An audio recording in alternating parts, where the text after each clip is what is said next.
ocean acidification, it can be generally defined as it's the process of ongoing decrease of the pH of the oceans. So we are saying that pH of the oceans is getting decreased. So what is the reason for this? So that thing we have to understand. So here when we talk about ocean acidification, it is nothing but decrease in pH. Decrease in pH of oceans. In other ways, how we can say means it can be defined as reduction in the pH of ocean water.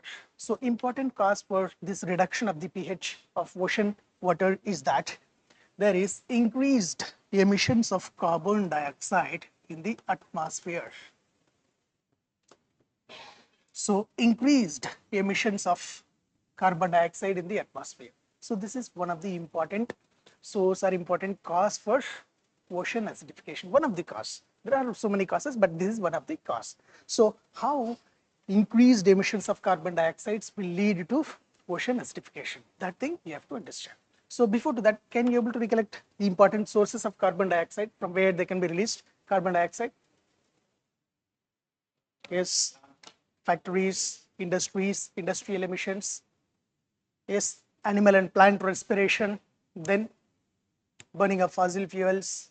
So there are some natural causes and there are some man-made causes. So natural causes would be like, it can be like plant respiration, animal respiration, decomposition, all of them will release carbon dioxide into atmosphere.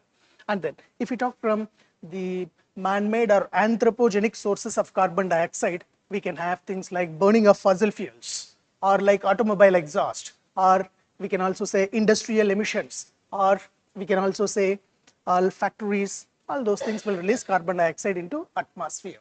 And if you see, basically around 25 to 30% of the carbon dioxide that has been emitted into atmosphere would be absorbed by oceans. And oceans are one of the largest sinks of the carbon. Okay, so you remember that oceans are the largest sinks. Carbon sink. Carbon sink means the substance which absorbs and which stores the carbon. That is nothing but carbon sink. So oceans are one of the important carbon sinks for carbon sinks. So oceans will absorb that and they will store that. So here during this process, what will happen? So carbon dioxide from the atmosphere, it would be absorbed by the oceans, and when it is stored, so that kind of carbon dioxide would be called as dissolved carbon dioxide. So can you able to recollect dissolved oxygen? DO levels we have studied.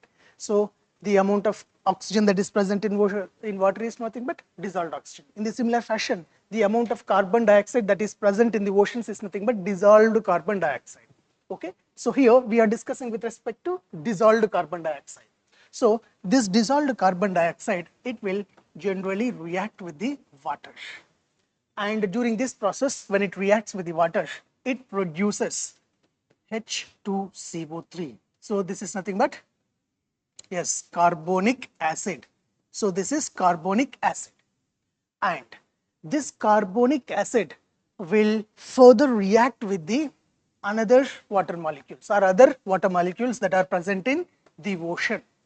And when it reacts further, it produces bicarbonate ions. Okay, so that is one thing. So bicarbonate ion means like HCO3 minus plus hydronium ions would be released.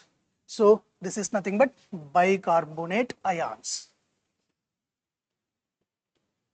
Bicarbonate ions and hydronium ions.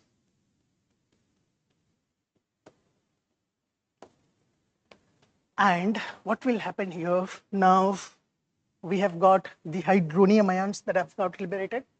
So, and other thing, what will happen? This bicarbonate ions, they will further dissociate or dissociates into carbonate ions and hydronium ions further. So what will happen? HCO3, 2 minus and H plus ions. So they are nothing but carbonate ions and hydronium ions.